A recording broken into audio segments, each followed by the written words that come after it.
Well, good morning, everybody.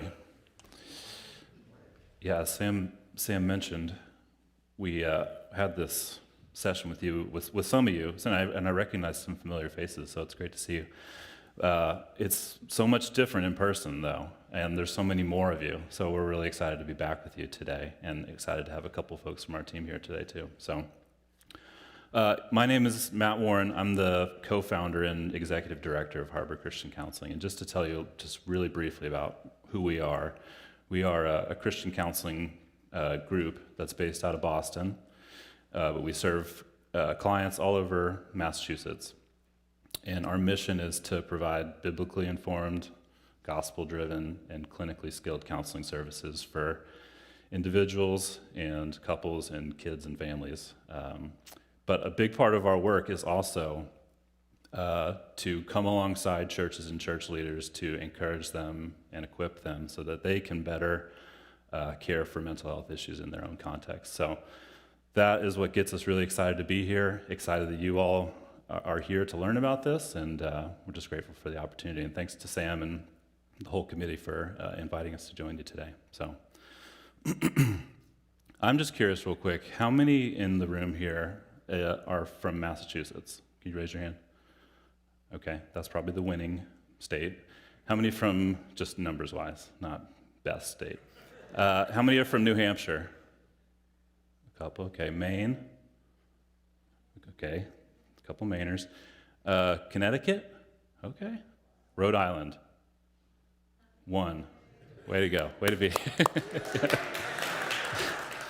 Did I miss any states? Vermont. How many from Vermont? I'm so sorry about that.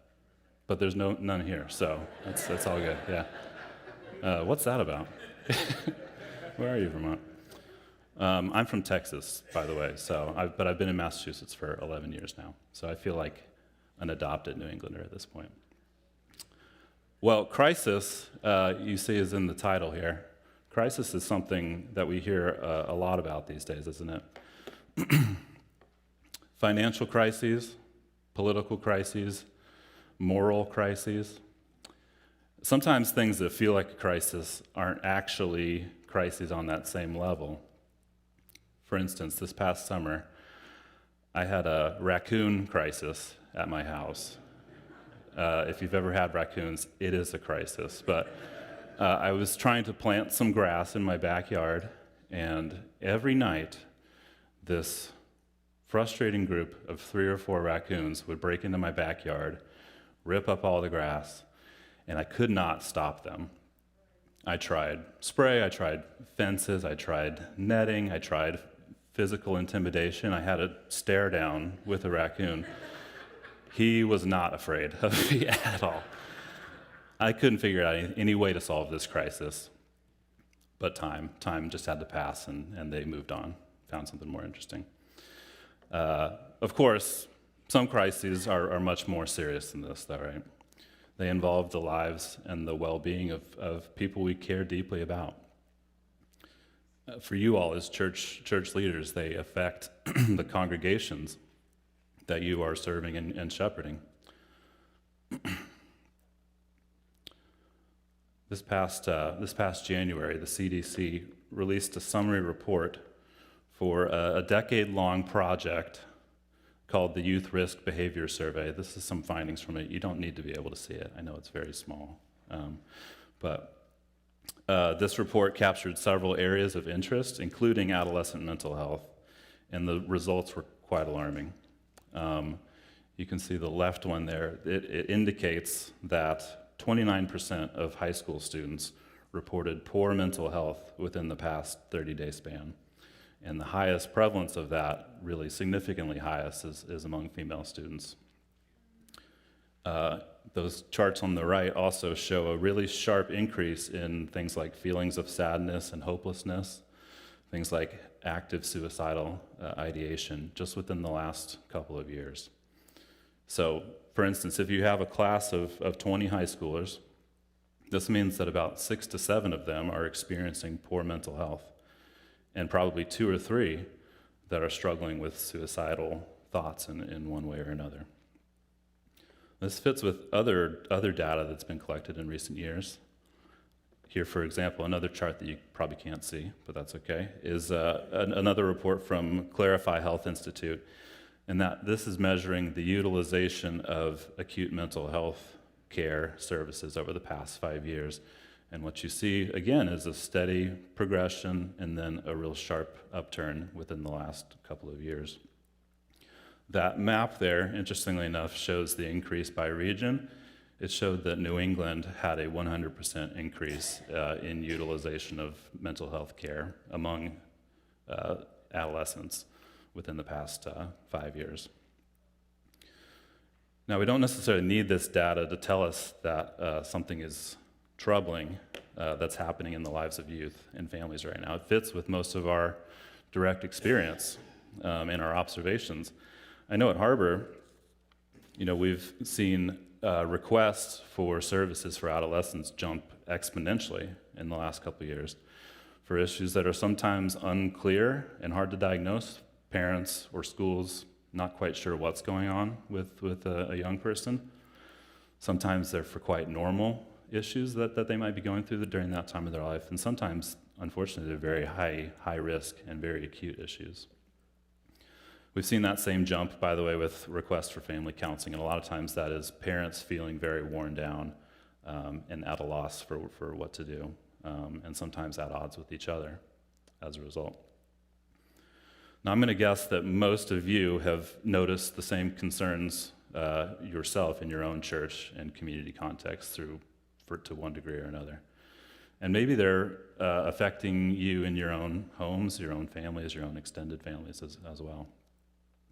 It's clear that something troubling is happening in the lives of youth and families right now on a broad social scale, but also right in front of us with people that we care really deeply about. So our aim today is twofold.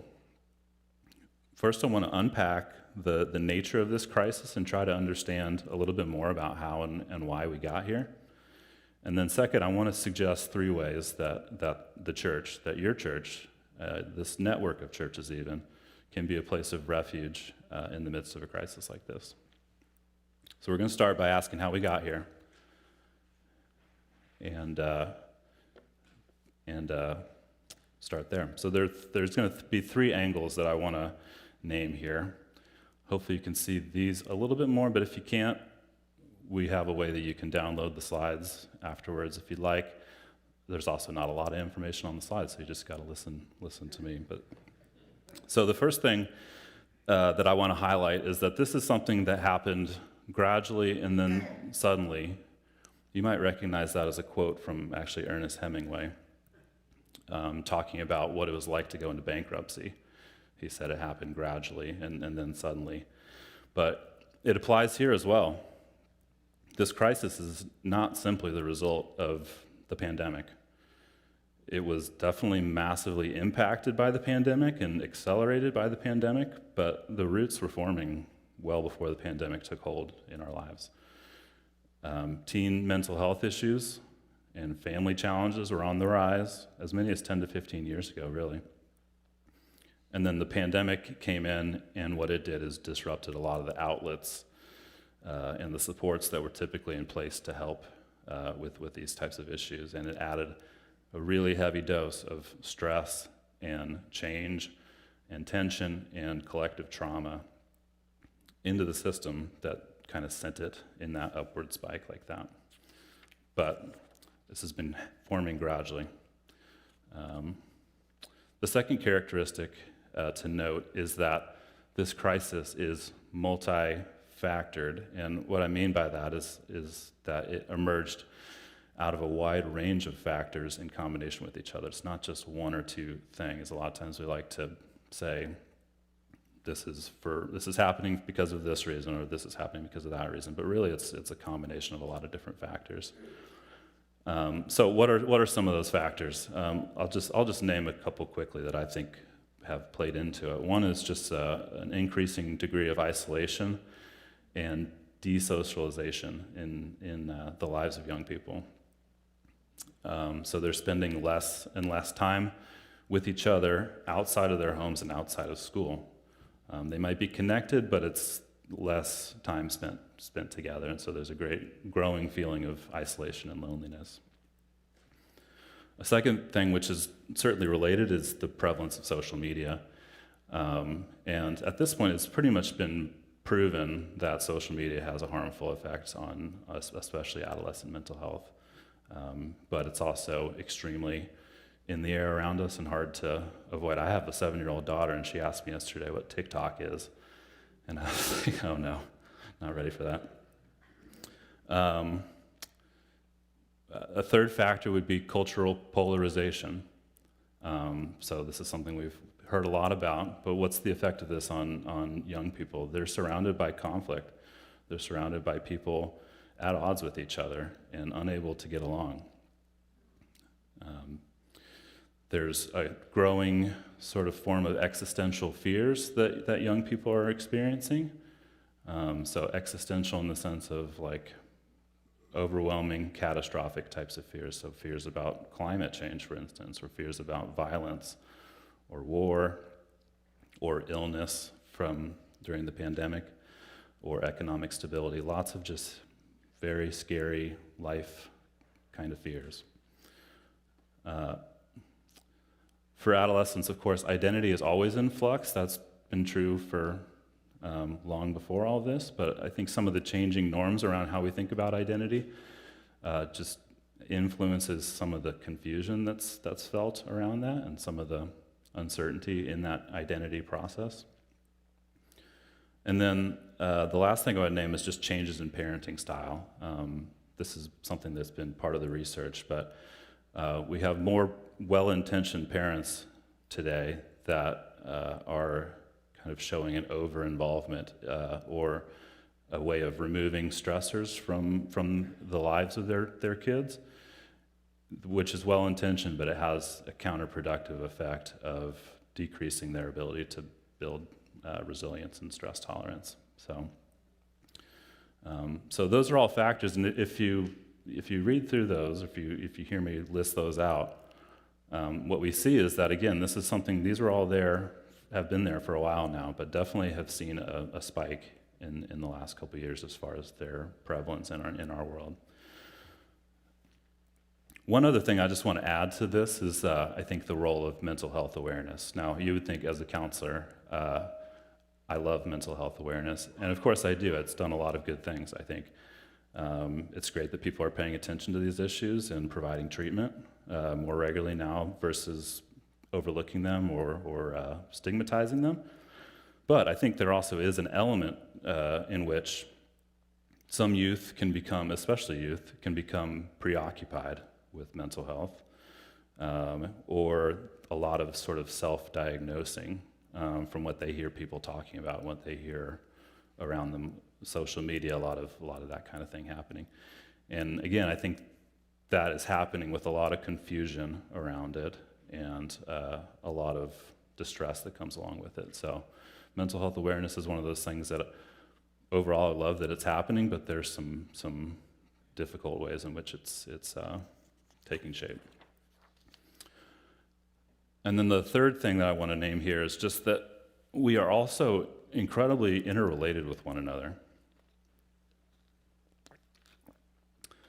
So that when one person struggles, others are affected by their struggle and then begin to experience their own struggles as a consequence, and so on from one person to the next. So in other words, the challenges faced by youth profoundly affect families and couples, and the opposite is true as well. The challenges faced by adults have this unmistakable effect on youth. Now that sounds obvious to say, I know that, but this adds a lot of complexity to a crisis like this, especially to trying to untangle it all.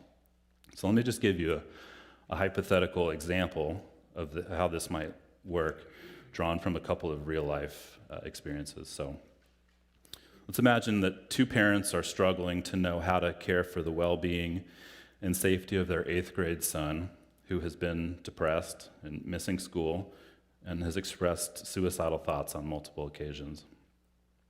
The parents have missed work, had to pay large hospital bills, they've sacrificed nights of sleep, They've searched endlessly for a therapist who would fit their son's needs, all for months on end, and have found their own anxiety surging as a result, but have no capacity to do anything for themselves.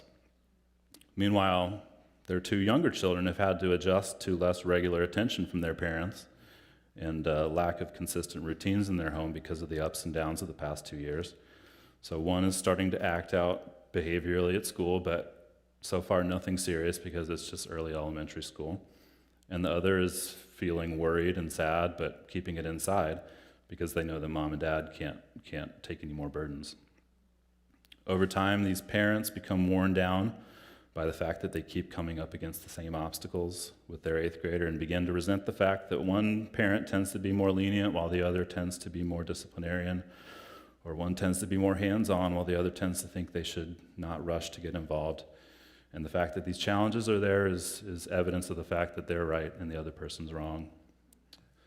They have no time or energy or desire to give to one another in their marriage, and as a result, their relationship starts to fray. And of course, this is all observed by the 3 kids and becomes added onto the range of stressors that they're carrying in their young, developing, impressionable minds. So add to this the fact that the 8th grader started middle school during the pandemic and all the disruptions of social life that happen with that. And now they're observing their peers in person and online expressing all manner of volatile feelings and weighty concerns, sometimes jokingly, sometimes with a lot of desperation behind it. And they've struggled to settle in with their peers at school because they're in and out of school all the time due to mental health issues. He's affected by his peers and his family and his peers are affected by him. And so it goes from one person to the next. It's truly incredible how interrelated we all are. It's beautiful, really, but also can sort of feel like falling dominoes at times. We're connected to one another in ways that can provide help, but also can cause harm. In our greatest struggles, we're never unaffected by other people in our life, especially those closest to us. But in order to work through those struggles, we're never able to get anywhere without the care and support and influence of other people, especially those closest to us. Of course, I can't help but think about how this mirrors the design that God intended for us in Genesis, as well as the dynamics of the fall and its consequences afterward. This all shows this interrelatedness. We're formed together, and then we fall apart together. I also think of the bodily metaphor for the church with many parts bound together with the head is Christ that we see in Romans and 1 Corinthians. So we're meant to function together, and that's in both joy as well as in hardship. Now, speaking of the church, I would argue that the church is very much caught up in this system of interrelatedness as well, isn't it? Sam spoke to this, how it's affecting churches. Things that are happening on the whole affect each of the parts within the church, and the things that are happening in the lives of the individual parts affects the whole. So more to the point, the crisis that's affecting families and youth has a tremendous impact on the life of the church. I know that it does. This is obvious to you, I'm sure. You're on the front lines, and you're experiencing this firsthand in one form or another in your own congregations. Now, I shared a survey with the registration email for this event to get a sense for what this group is carrying into our time together, and I'm really grateful to those of you who took the time to share your thoughts. And it's clear that your churches and you as church leaders are impacted by these issues. And I noticed a couple themes in the responses that you shared that I wanted just to highlight here. So clearly, mental health issues are a matter of pastoral concern. Some of you shared about fraying family and marital relationships within your church. You talked about young people navigating peer pressure and school-related challenges. Others within your churches that are struggling with severe depression, addictions, abuse, and several comments about grief and death and loss of loved ones. So beloved members of your flock are hurt or lost or afraid, and they're in need of care and shepherding. They may look to you for this, they may not, but in any case, I can tell that you all recognize, rightly so, you recognize a sense of pastoral responsibility for their spiritual well-being, if not also their mental and emotional well-being. It's a matter of pastoral concern. Mental health issues, especially those on the crisis level, are not only a pastoral level of concern, though. They're also a significant source of pastoral stress. That came through in your responses as well. Several of you described how time-consuming and energy-depleting these issues can become, how the volume and scope and complexity of these needs exceeds what you feel like you can provide, how you're maybe at a loss for where to look for support from mental health providers. It's incredibly stressful to feel responsible, but also might say powerless, or at least outside of your capacity with things like this. All meanwhile, while having to attend to the welfare of the rest of the congregation as well. It's incredibly stressful. Beyond the impact on the life and ministry of the church leader, though, there's also a ripple effect within the congregation when a crisis is occurring, right? We talked about this idea of interrelatedness earlier, and this is where this shows up for a church. Several of you described experiences of conflict, division, resentment, frustration that have grown as a result of crises like this. And let's be honest, people in crisis may be sometimes easy to have compassion for, but is that always the case? I don't think it is, no. In many cases, they are actually very difficult to be around. There's a sense of chaos or irregularity that comes with them. There's a disruptiveness, definitely a neediness, and it's hard to pin down what they're really needing or what's going on for them. Maybe they're reluctant to share, maybe even resistance towards your efforts to help. And this can create discomfort, this can create tension in a congregation. It might distract from worship, discipleship, other functions of the church. Or it could also bring similar crises kind of out of the woodwork, similar struggles out of the woodwork, to where it becomes quite overwhelming. So there's a ripple effect. We are all very, very interrelated. Now, lastly, it seems that one of the particularly challenging aspects of crisis within the church context is disengagement from the church. So many described the difficulty of people disengaging from the life of the church during a crisis or as a result of the crisis. People walking away, people not showing up, people pulling back when you're reaching out. Others described how difficult it can just be to engage, to get through, to see people want to receive the help. And let me be clear that there are going to be lots of cases where there's nothing you can do to control that, to control somebody pulling away or refusing to receive help. I'll tell you, we as counselors experience this all the time, that there is a limit to what you can do, but it's incredibly difficult and stressful and frustrating within the church to see that disengagement happening and not know what to do with it. Because how can we help when people are not around, right? Or how can we help when they're not open to receiving help? So, that sounds like a crisis, right? That's tough. It is very overwhelming and very discouraging. It's a recipe for pastoral burnout, too, a lot of times, the cumulative effect of all that. So it sounds like a crisis, but in our line of work, we are often talking about crises of different kinds. And, I always want to highlight an essential truth about a crisis. I believe a crisis, in almost every case, is meant to serve a purpose. A crisis calls for our attention and signals a need for change. It shows us that something's not quite working, the pieces aren't quite fitting together the way they need to. needs of the situation outpace the resources or the training or the responses that we've been giving to it. If I think about my raccoon crisis again, there's raccoons in the backyard and I don't know what to do about it, so I got to figure it out.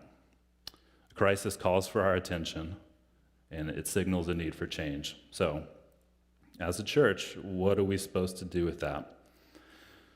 So in the time that we have left this morning, I want to, again, suggest 3 ways that the church can be a refuge and a resource to people in crisis, particularly to youth and families in crisis. So these are 3 truths, maybe we want to call them, that the church must embody to do this. So the first is that the church must be a place where it's okay to be in crisis. That tiny text that you can't read there, it's from Matthew 11, and it's Jesus' invitation, which reads, "Come to me, all who labor and are heavy laden, and I will give you rest. Take my yoke upon you, for I am gentle and lowly in heart, and you will find rest for your souls." If we think about just the example of Jesus, the person that he was pursuing and preferring almost to be around were people that looked more like people in crisis than people that had it all together, right? That was true for his followers, it's true for his disciples in ways as well. Jesus sought out people in crisis, and it was okay for them to be around him. We must be like Jesus in this way. The church must be a place where it's okay to be part of the community, to be respected and dignified and welcomed without judgment, even in our moments of greatest distress. Of course, we think it's okay. We think it is okay. We say, "Come as you are." We say, the church is for broken people, right? But is it really? Think about that. Is it really? When you're truly a broken person, is that really how it feels to be in church?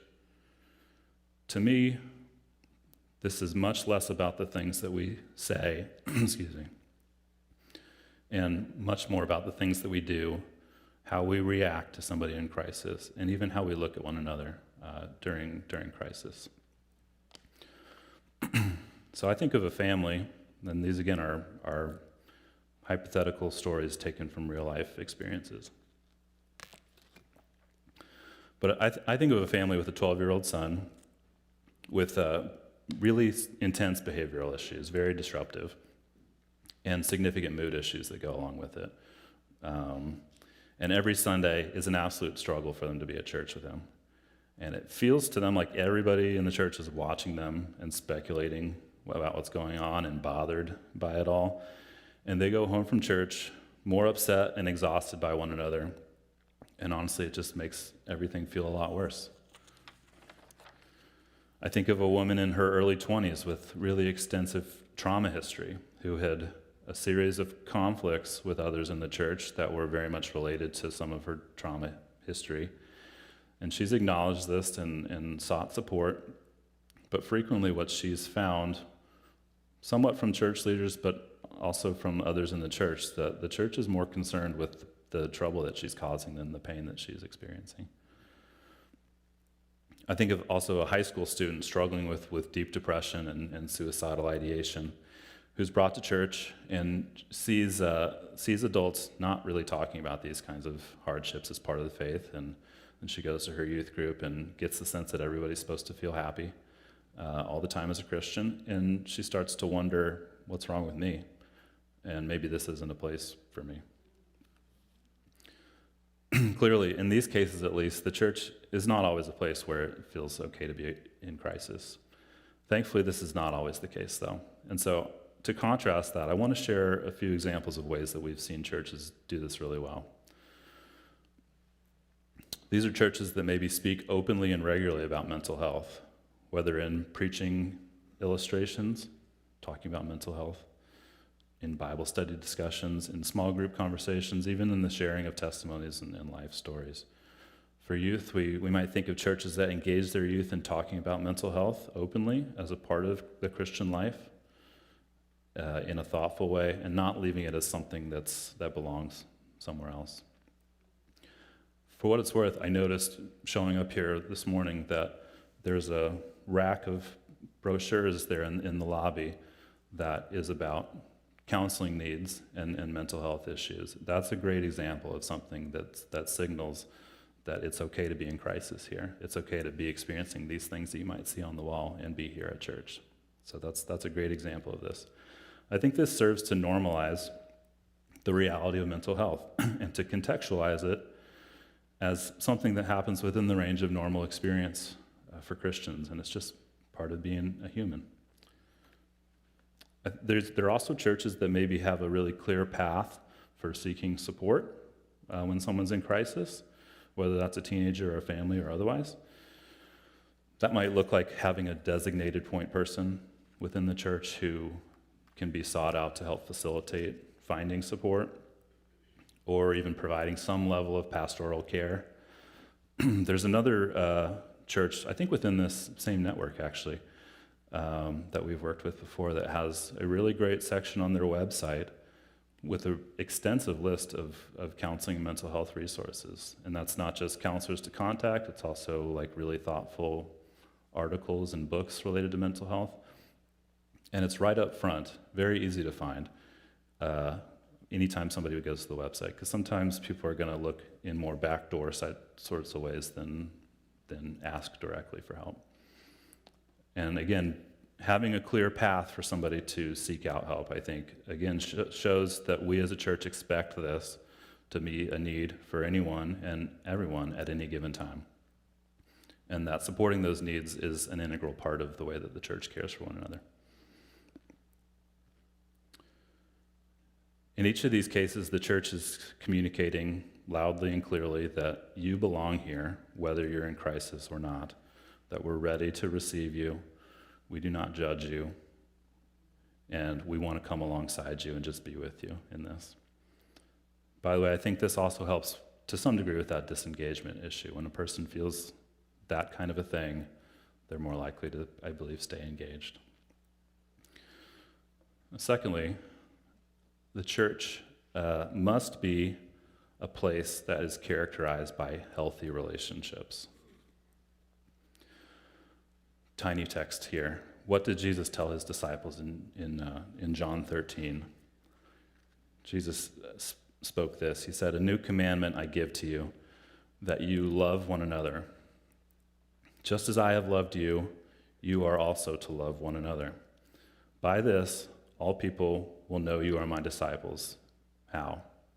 By your great preaching, by your clean buildings, by your quiet worship services.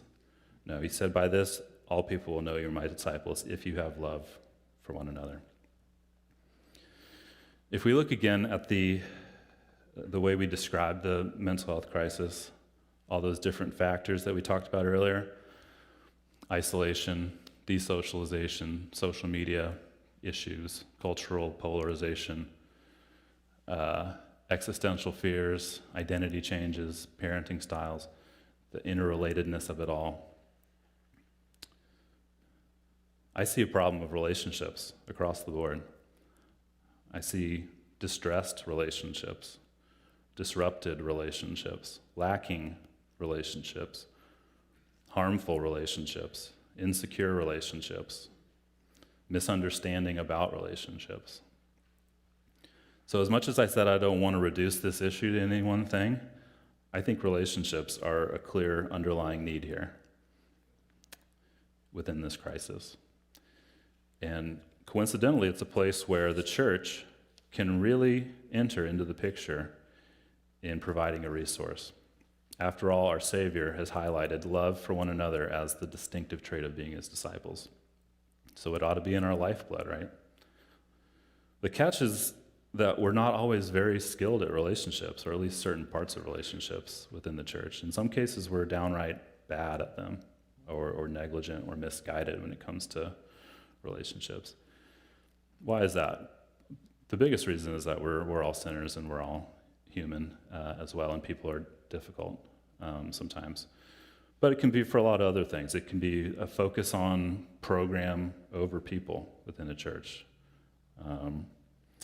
It can be unresolved conflict that kind of festers within the church, and we don't really quite know what to do with that or how to resolve it.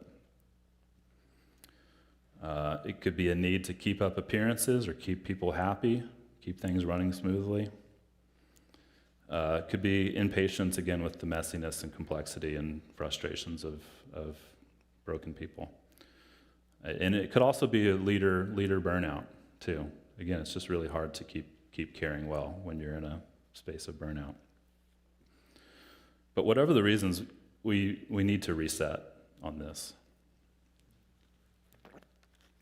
The church must be a place that's characterized by healthy relationships. In other words, the church must unmistakably care about prioritizing, building, understanding, repairing when needed, and enjoying healthy relationships in our life. So I keep using this phrase, healthy relationships. Let's take a quick pause on that. It sounds a little fuzzy, sounds a little counselor-y. So I just want to highlight two things that I mean by that. The first is within healthy relationships, we might be thinking about the experience of intimacy and security. In more plain terms, we might say being known. So that's demonstrating a sense of openness, vulnerability, understanding, empathy. People are there and feel like they are known by others, and they can be known by others. With that also just a sense of being inherently valued, no matter who you are or where you're at in your life, not being more or less based on that. And also a sense of belonging within the relationship. So this is a place that is for me. And then second, with healthy relationships, we think of the experience of interdependence. Confusing word, but basically means a balance of unity and distinction within the relationship. So togetherness and separateness between the collective and the individual, right? And really, boundaries are the biggest indicator of that healthy interdependence. So where there's a straying from that towards the extremes of unity or distinction, togetherness, separateness, that might look like codependence or enmeshment or having to fit a certain mold.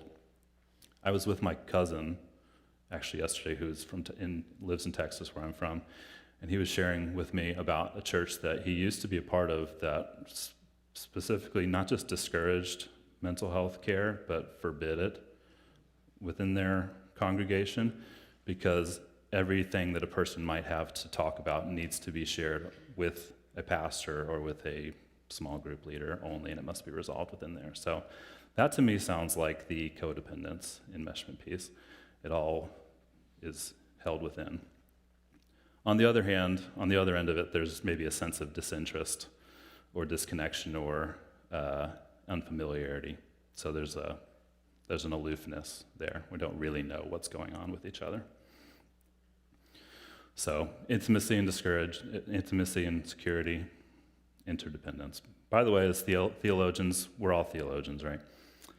We can recognize that these two categories of relationship are being ultimately modeled by the interrelationship between the three persons of the Trinity. Intimacy and security, as well as interdependence, right? I can't give my full treatise on Trinitarian theology, but we can chat later about it if you're interested. But I think it's really cool to see that that's the basis for this kind of thing. All right, so let's get practical about this. How can the church be a place that is characterized by healthy relationships? Well, I would suggest that it starts with you all. Or at least it starts with leadership in the church. And here's what I mean. Pastoral relationships, mentoring relationships, elder relationships, group leader relationships, ministry leader relationships, relationships among church staff or church leaders.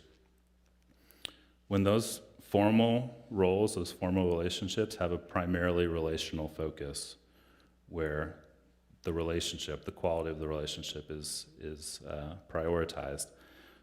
Typically, there is a culture formed as a result of that, in which informal, organic, reciprocated, healthy relationships are formed in the church as a result. So I think there's often a direct flow between what relationships look like among leadership to how the culture of the church is formed there.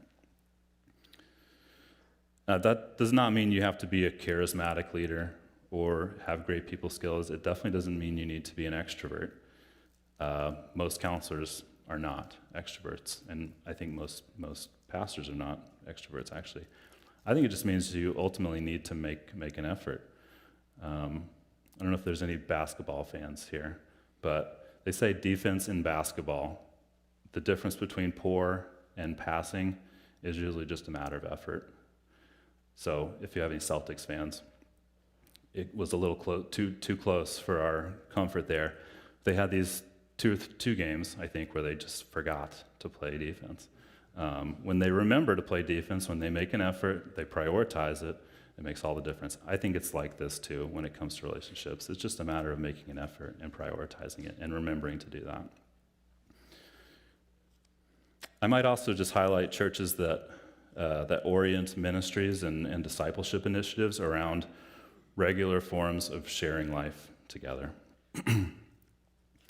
So that can look like sharing meals, gathering in homes, social activities, helping ministries, play groups, parent nights out, practical service.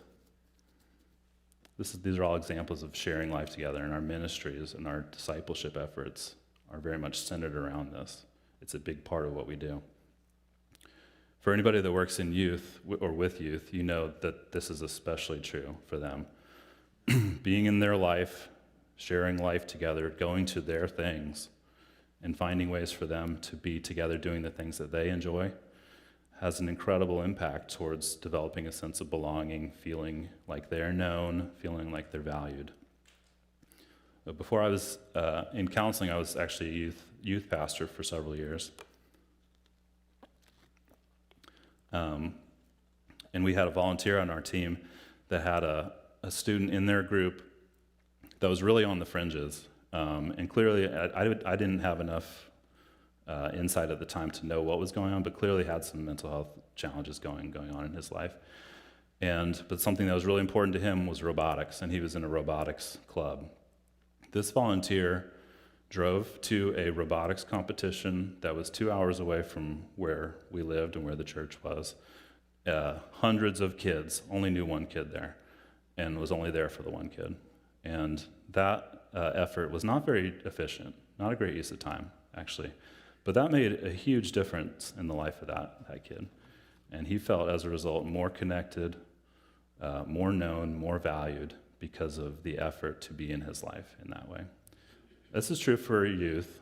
I think it's true for adults, too. So it's important to be in their lives and to share life together.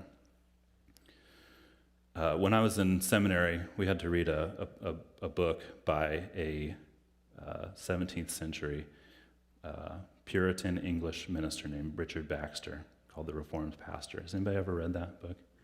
Awesome, yeah. He talked about the importance of visitation, of a minister visiting the homes of each person in their flock. Now, he lived in a village in the 17th century, so his world was a little different. But the principle is worth noting, I think. And here's what he said about the value of visitation, of going into people's homes. He said, "We shall come to be better acquainted with each person's spiritual state, and so the better know how to watch over them. We shall know better how to preach to them and carry ourselves to them when we know their temper. We shall know better how to lament for them and to rejoice with them and to pray for them." And that's really what we're talking about here, is having that kind of intimate knowledge and connection with them. One last example, maybe, is just churches that provide support groups for couples, for parents, even for teenagers. There may be some teaching around that, but also it's mostly a place to connect and to receive kind of openness and empathy. So just a quick example about that. We were asked a couple years ago to facilitate a parent support group for a church not too far from here, specifically for parents who had kids with difficult mental health issues going on in their life. And The parents that were able to come, the biggest thing that they expressed in that support group is what an incredible experience it was to be in a room with other parents who could understand what they were going through. And that apart from that, they had this sense that I'm the only one. We're the only ones. We're the only people that are having to face challenges like this and feeling very isolated as a result. And which, as they saw by coming together, was not the case, that they are not alone, that there's support for that, and that we as a church are here to help provide that. If the church can be a resource for relationships and a place for people to experience and learn and grow about relational health, not be perfect people, but really be seriously committed to that, then I think people that are in desperate need of that, as we talked about, people who are struggling without that type of relationship health in their life, people who are trying to navigate a world that feels relationally disoriented, I think that they can find a place to belong, a place to feel inherently valued, a place to feel known. And the last thing, and I'm going to be too brief on this, but we can talk more later about it. The last thing I just want to name is that in order to be a place of refuge for people in crisis, I would suggest that the church also must be a place that partners with other care providers. The reason for this is because, as you probably know, the needs will inevitably reach beyond the scope of time or energy or training or fit of the church, and so we need to have partnerships when that inevitably happens. It's not just that church leaders can't do it all, but in a lot of cases they really shouldn't do it all when we're talking about mental health crises. And this is, of course, particularly the case when the needs are very persistent or complex or acute, severe, and definitely when there are matters of safety, high risk, significant trauma, or abuse involved. It's not just that the church can't do it all alone. They really shouldn't in those cases. So when this is the case, the church really needs trusted partners. And again, I think when these partnerships are there, it sends this important message that mental health is normal and expected and cared for within the community of the church, not something that does not belong here. I know this is hard, especially right now in most places. It's hard to know where to find help. It's especially hard for folks that are in more remote places, and maybe that's true for a lot of you. And we can definitely discuss more about that, either during our time of questions later, or if you want to chat after we're done, we can do that. Harbor itself would love to be a resource to you all in that. Now, I know we can't do it all, nor do we need to, because there's lots of great care providers out there.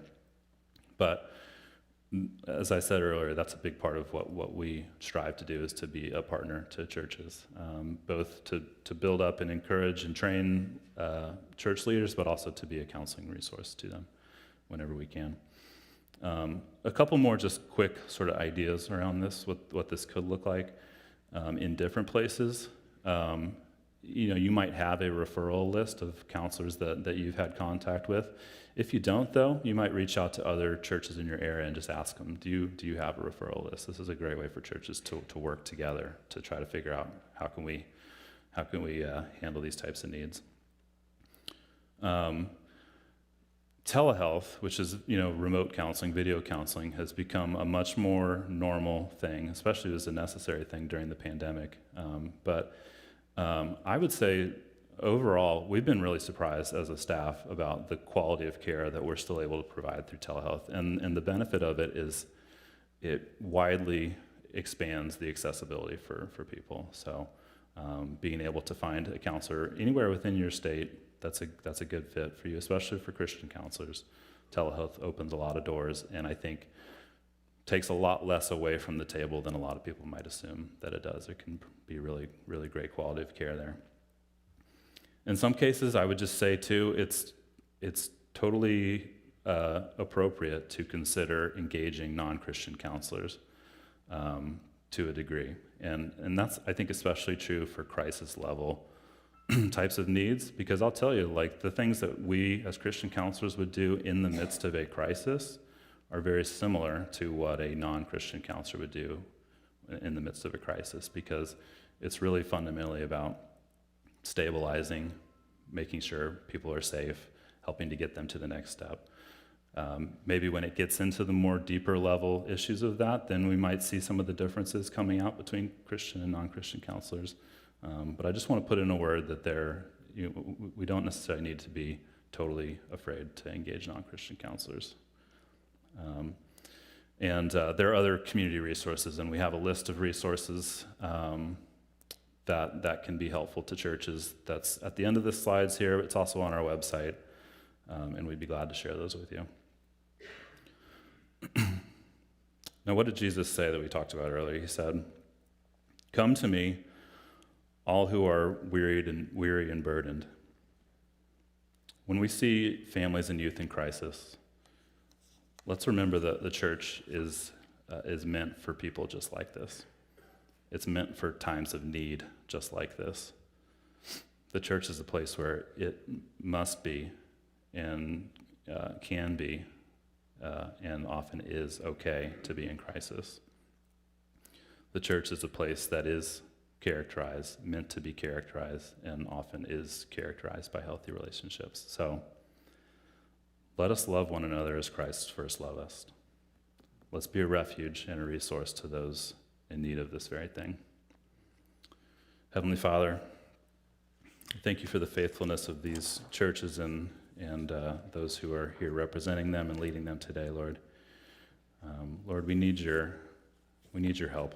We need your Holy Spirit. We need your encouragement. We need your strength to care well for these types of needs, Lord. And we pray that the things that we have reflected on today would be fruitful towards that end, Lord. I pray that they would take root in our hearts and produce a greater sense of capacity and readiness and care for these types of needs in your church, Lord.